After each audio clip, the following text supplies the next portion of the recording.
अगला रिएक्शन देखते हैं, इसको बैलेंस करने की कोशिश करते हैं। फंडा क्या होगा, अपना फंडा वही होगा, ठीक है। हमें पहले क्या करना है, हमें पहले एक टेबल बनानी है, एलिमेंट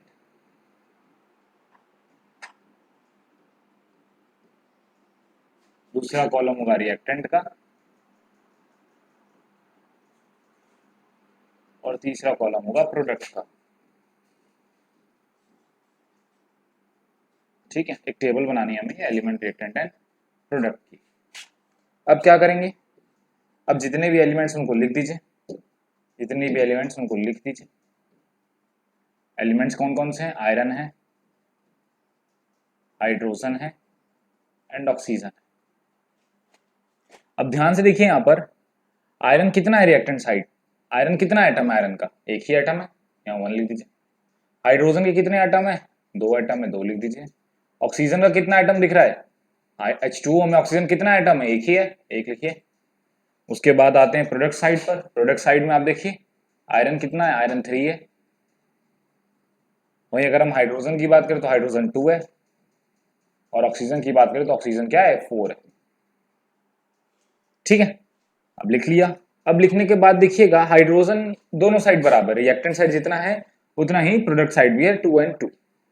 बात करते हैं आयरन और ऑक्सीजन, ये बराबर नहीं है तो करते हैं बराबर। चलिए मान लेते हैं हम ऑक्सीजन को, हम आयरन को बराबर करते हैं। तो आयरन को इक्वल करने के लिए हम क्या करेंगे, रिएक्टेंट में 3 से मल्टीप्लाई कर देंगे, जिससे होगा क्या, जो आयरन है वो 3 हो जाएगा, 3Fe प्लस H2O।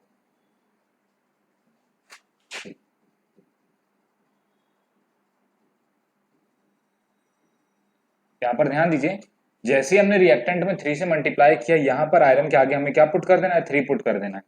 हमने क्या मान लिया है कि आयरन 3 हो गया है, आयरन के जो एटम है वो 3 हो गए, तो ये क्या हो जाएगा, 3Fe plus H2O plus Fe3O4 plus H2, तो आयरन बराबर हो गया। ऑक्सीजन की तरफ आते हैं, रिएक्टेंट साइड ऑक्सीजन 1 है, प्रोडक्ट साइड ऑक्सीजन 4 है, तो रिएक्टेंट में क्या करते हैं, 4 से मल्टीप्लाई कराएंगे। 4 से जैसे ही मल्टीप्लाई कराएंगे तो जो हमारा कंपाउंड है या जो हमारा ऑक्सीजन है जहां पर भी प्रेजेंट होगा उस पूरे के आगे हमें उस 4 को पुट करना है। जैसे यहाँ जो हमारा ऑक्सीजन है वो वाटर के साथ प्रेजेंट है, तो हमें क्या करना है, हमें उस पूरे कंपाउंड के आगे क्या कर देना है, उस 4 को पुट कर देना, ठीक है। आपका क्वेश्चन अराइज हो रहा होगा, सर हम ऐसा भी कर सकते हैं H2O 4O, नहीं ये गलत है। क्यों गलत है, क्योंकि अगर आप ऑक्सीजन को वाटर मॉलिक्यूल में प्रेजेंट रखोगे और ऑक्सीजन की संख्या अगर आप बढ़ाना चाहते हो तो आपको ऑक्सीजन की संख्या बढ़ाने का सिर्फ आपके पास एक ही तरीका है, वो क्या है, वो है कि आप वाटर मॉलिक्यूल ज्यादा ले लो। जैसे अगर मैं 1 वाटर मॉलिक्यूल लूंगा तो मेरे पास 1 ऑक्सीजन आएगा, मैं 2 वाटर मॉलिक्यूल ले लूंगा तो मेरे पास 2 ऑक्सीजन आ जाएगा, अगर मैं 3 वाटर मॉलिक्यूल ले लूंगा तो मेरे पास 3 ऑक्सीजन आ जाएगा। तो अगर मुझे वाटर मॉलिक्यूल में प्रेजेंट ऑक्सीजन की संख्या को बढ़ाना है तो मुझे वाटर मॉलिक्यूल्स की संख्या को बढ़ाना होगा, इसीलिए जो ऑक्सीजन को मेरे को 4 करना है तो मेरे को पूरे H2O को 4 करना पड़ेगा ताकि ऑक्सीजन मेरा क्या हो जाए, 4 हो जाए। अब यहाँ पर ध्यान दीजिए, यहाँ पर ऑक्सीजन को हमने 4 किया लेकिन हाइड्रोजन कितना हो गया, 8 हो गया। हाइड्रोजन कितना हो गया, 8 हो गया। कहोगे सर कैसे 8 हो गया, समझ में नहीं आया कुछ। यहाँ पर ध्यान दो फिर, देखो क्या है,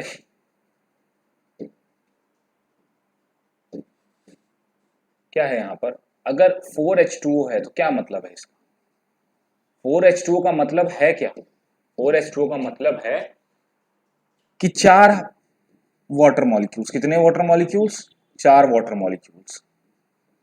4 वाटर मॉलिक्यूल जैसे ही किया ऑक्सीजन एक सॉरी ऑक्सीजन 1 2 3 और 4 ऑक्सीजन हो गए। साथ में हाइड्रोजन भी तो बढ़ा, हाइड्रोजन 2 इधर था 2 इधर था, तो ये 2 इधर तो 2 इधर, टोटल कितना हो गया 4, 2 इधर और 2 ऐड कर दो 6 हो गया, और 2 इधर ऐड कर दो क्या हो गया 8 हो गया। तो हाइड्रोजन भी तो साथ में बढ़ा, ऑक्सीजन को बढ़ाने के चक्कर में आपने क्या किया, वाटर मॉलिक्यूल को 4 किया, और वाटर मॉलिक्यूल को जब हमने 4 किया तो हाइड्रोजन जो पहले 2 था अब वो कितना हो गया 8 हो गया, कितना हो गया 8 हो गया। तो अब हाइड्रोजन मॉलिक्यूल 8 हो चुका है, हाइड्रोजन एटम 8 हो चुका है, तो अब इसको 8 कर, अब प्रोडक्ट साइड वो 2 ही है तो मैं क्या करूंगा यहाँ पर 4 से मल्टीप्लाई कर दूंगा, किससे 4 से मल्टीप्लाई कर दूंगा, 4 से मल्टीप्लाई करते इसके आगे मैं क्या लगा दूंगा 4 लगा दूंगा। अब आप देखेंगे यहाँ दोनों साइड जो नंबर ऑफ एटम है वो बराबर हो चुके हैं, दोनों साइड जो नंबर ऑफ एटम है वो क्या हो चुके हैं, बराबर हो चुके हैं, और इस तरह से इक्वेशन हमारा क्या हो चुका है, बैलेंस हो चुका है। क्या इन्फॉर्मेशन मिल रही है इस इक्वेशन से, इस इक्वेशन से ये इन्फॉर्मेशन मिल रही है जब आयरन के 3 एटम वाटर के 4 मॉलिक्यूल्स के साथ कंबाइन करेंगे तो हमें एक फेरिक ऑक्साइड मिलेगा, नहीं सॉरी फेरस फेरिक ऑक्साइड मिलेगा। मैंने आपको लास्ट क्लास में शायद या फिर पहले की क्लास में बताया हो कि जब भी हमारे आयरन जो होता है ना, आयरन की बेसिकली 3 ऑक्साइड पॉसिबल है। आयरन की हमारी कितनी ऑक्साइड पॉसिबल है? आयरन की हमारी 3 ऑक्साइड पॉसिबल है। चलिए देखते हैं कौन कौन सी। यहां पर ध्यान दीजिए, यहां पर आयरन जो होता है, जब आयरन की वैलेंसी 2 होती है, जब आयरन की वैलेंसी कितनी होती है? 2 होती है, तो आयरन एक ऑक्साइड बनाता है FeO। ठीक है, जब आयरन की वैलेंसी कितनी है? आयरन की वैलेंसी हमने 2 कंसिडर करी, आयरन की जब वैलेंसी हमने 2 कंसिडर करी है, तो यहाँ पर जो ऑक्साइड आयरन बनाएगा उसको बोलते हैं फेरस ऑक्साइड। क्या बोलते हैं? Ferrous oxide. उसी तरीके से जब आयरन की वैलेंसी हम 3 कंसिडर करते हैं, आयरन की वैलेंसी कितनी कंसिडर करते हैं? 3 कंसिडर करते हैं, तो जो ऑक्साइड बनता है वो बनता है Fe2O3। इसको बोलते हैं फेरिक ऑक्साइड। क्या बोलते हैं? फेरिक ऑक्साइड बोलते हैं इसको। ठीक है, अच्छा, अगर आयरन का ऑक्साइड आपको कुछ एक ऑक्साइड और भी आपको दिखेगा Fe3O4, ये तीसरी ऑक्साइड है जो आयरन बनाता है, और इसको बोलते हैं फेरस फेरिक ऑक्साइड। क्या बोलते हैं? Ferrous ferric oxide. Ferrous ferric oxide. ठीक है, फेरस फेरिक ऑक्साइड या मैग्नेटिक ऑक्साइड भी इसको कहते हैं। ये कब बनता है? ये ऑक्साइड का फॉर्मेशन कैसे होता है? जब किसी रिएक्शन में फेरिक ऑक्साइड और फेरस ऑक्साइड दोनों ऑक्साइड्स बन जाते हैं, तो ये दोनों ऑक्साइड जब बन रहे हैं तो ये दोनों कंबाइन करते हैं और कंबाइन करके फेरस फेरिक ऑक्साइड को बनाते हैं। तो फेरस फेरिक ऑक्साइड तब बनता है जब किसी रिएक्शन में किसी वजह से फेरस और फेरिक दोनों ऑक्साइड बन जाते हैं, तो दोनों कंबाइन करके एक ऑक्साइड बनाते हैं जिसका नाम है फेरस फेरिक ऑक्साइड। ये थोड़ा सा मैं क्लियर लिख देता हूँ इस चीज को।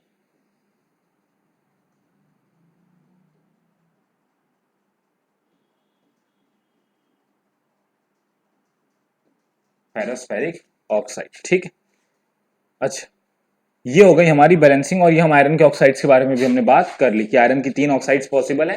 जब आयरन की वैलेंसी 2 हो तो इसको बोलते हैं ferrous oxide, FeRROUS, ferrous oxide. ठीक है, जब आयरन की वैलेंसी 3 हो तो यहाँ पर एक ऑक्साइड बनती है फेरिक ऑक्साइड, Fe2O3। और एक और ऑक्साइड आयरन की पॉसिबल है जो है Fe3O4, जो है फेरस फेरिक ऑक्साइड, जो कब बनती है? जब किसी रिएक्शन के दौरान फेरिक ऑक्साइड और फेरस ऑक्साइड दोनों ही बन जाते हैं, तो वो दोनों कंबाइन करके फेरस फेरिक ऑक्साइड को बनाते हैं। इसको मैग्नेटिक ऑक्साइड भी कहते हैं। ये जो हमारा फेरस फेरिक ऑक्साइड है, इसको मैग्नेटिक ऑक्साइड भी कहा जाता है। चलिए अपनी नेक्स्ट बैलेंसिंग की तरफ चलते हैं।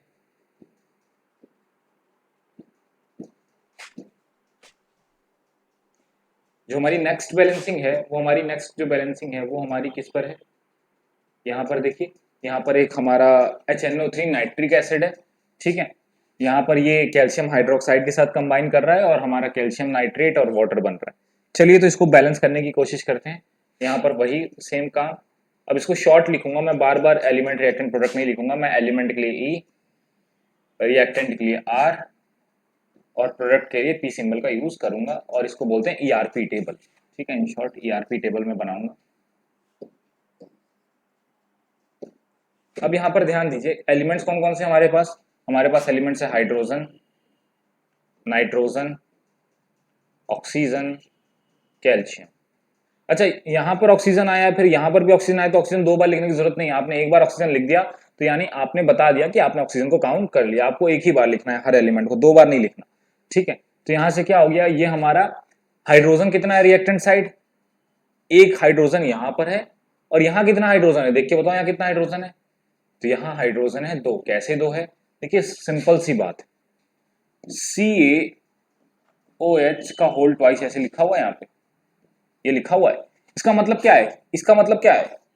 इसका मतलब ये है कि जो कैल्शियम है वो 2 OH यानी 2 हाइड्रोक्साइड के साथ कंबाइन करके मॉलिक्यूल बना के प्रेजेंट है, या कंपाउंड बना के प्रेजेंट है। यानी यहाँ पर जो कैल्शियम है उसने 2 हाइड्रोक्साइड पॉलीएटॉमिक आयन के साथ कंबाइन किया हुआ है, 2 हाइड्रोक्साइड आयन के साथ कंबाइन किया है और मॉलिक्यूल कंपाउंड बना के प्रेजेंट है। तो अगर OH का होल ट्वाइस लिखा है, तो यहाँ पर OH का होल ट्वाइस है, तो हाइड्रोजन कितना होगा? हाइड्रोजन एटम यहाँ कितना होगा? 2 हाइड्रोजन एटम होगा, तो इसीलिए मैंने यहाँ पर क्या लिखा है? 2। और ऐसे आप जनरली समझ जाना कि अगर ब्रैकेट लगा हो और ब्रैकेट के बाहर कोई नंबर लिखा हो, तो ये नंबर दोनों एटम्स के लिए है, जो या उन सारे एटम्स के लिए जो उस ब्रैकेट के अंदर क्या है? प्रेजेंट है। ठीक, आगे बढ़ते हैं। नाइट्रोजन कितना है? नाइट्रोजन हमारा 1 है। ऑक्सीजन कितना है? 3 इधर, और इधर अभी अभी जस्ट समझाया, यहाँ कितना ऑक्सीजन हो जाएगा हमारा? 2 ऑक्सीजन हो जाएगा। वेरी गुड, यहाँ हमारा 2 ऑक्सीजन हो जाएगा। कैल्शियम कितना है, कैल्शियम एक ही है। इधर आते हैं, प्रोडक्ट साइड आते हैं, तो प्रोडक्ट साइड आएंगे तो हाइड्रोजन कितना दिख रहा है, हाइड्रोजन 2 दिख रहा है मुझे। नाइट्रोजन कितना है भैया, ब्रैकेट के बाहर 2 लगा और नाइट्रोजन है ये, तो कितना नाइट्रोजन हो गया, 2 हो गया। ऑक्सीजन कितना है, देखो यहां पर ध्यान से समझो, ऐसे लिखा हुआ है NO3 ब्रैकेट के बाहर 2, मतलब क्या है इसका मतलब ये कि NO3 के 2 आयंस, NO3 के 2 आयंस, ठीक है। 2 आयंस अगर NO3 के होंगे तो ऑक्सीजन कितना हो जाएगा, 6 हो जाएगा। तो आपको बार बार ऐसे देखने की जरूरत नहीं है, आप डायरेक्टली क्या कर सकते हो, मल्टीप्लाई कर सकते हो, 3 2 6 प्लस ऑक्सीजन कितना है यहाँ पर, ऑक्सीजन 1 है, ठीक है। कैल्शियम कितना है, कैल्शियम 1, ठीक। चलिए अब यहां पर देखिए, सबसे पहली बात जो मैं आपको बता दूं, अगर आपको बैलेंसिंग अच्छी करनी है, आप चाहते हो गलतियां कम हो बैलेंसिंग करने के दौरान, तो कभी भी बैलेंसिंग ऐसे एलिमेंट से शुरू मत करो जो एक से ज्यादा कंपाउंड्स में प्रेजेंट है। ऐसे ऑक्सीजन यहां पर भी प्रेजेंट है, यहां पर भी प्रेजेंट है, ठीक है। हाइड्रोजन यहाँ पे भी प्रेजेंट है, यहाँ पे प्रेजेंट है, तो ऐसे कंपाउंड से बैलेंसिंग शुरू नहीं करनी चाहिए जो एक से ज्यादा जगह प्रेजेंट है। ऐसे कंपाउंड से करिए जो एक ही एलिमेंट में, जैसे यहाँ पर नाइट्रोजन सिर्फ यहाँ प्रेजेंट है और यहाँ पर नाइट्रोजन सिर्फ यहाँ प्रेजेंट है, तो ऐसे एलिमेंट के साथ बैलेंसिंग शुरू करिए जो सिर्फ एक ही कंपाउंड में प्रेजेंट है। अगर ऐसा मिल जाए तो यहाँ देखिए नाइट्रोजन यहाँ 2 है, यहाँ 1 है, तो यहाँ को मैं क्या करना पड़ेगा, 2 से मल्टीप्लाई करना पड़ेगा। क्या चीज करना पड़ेगा, 2 से मल्टीप्लाई करना पड़ेगा। तो ये क्या हो गया, मैं लिखता हूँ उसको HNO3 प्लस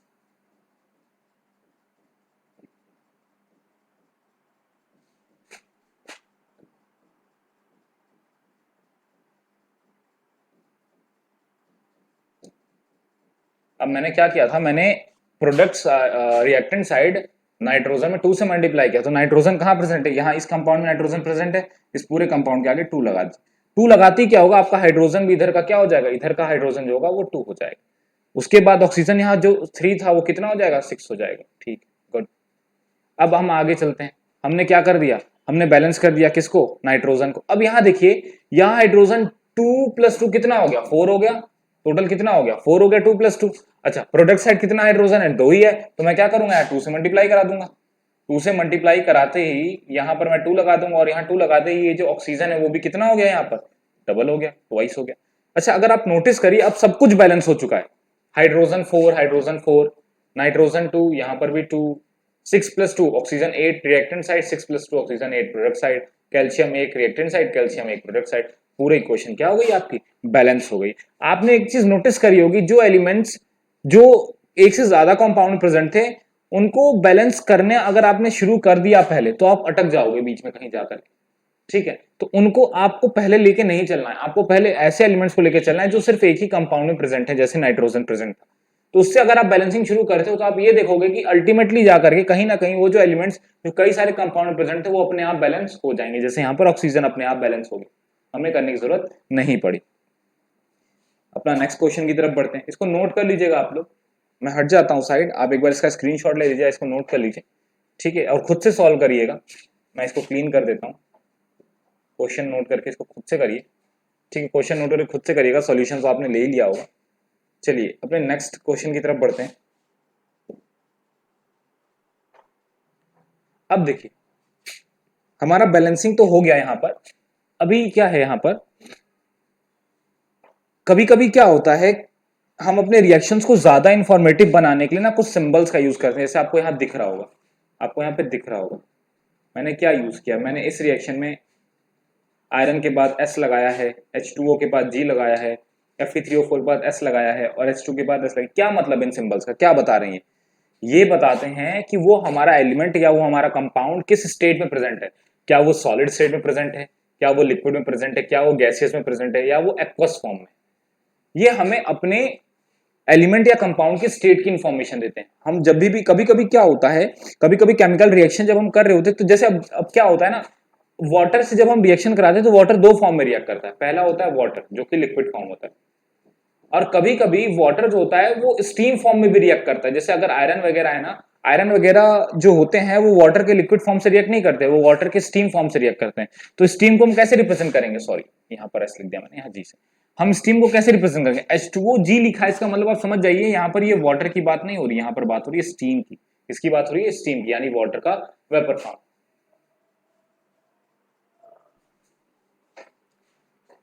ठीक।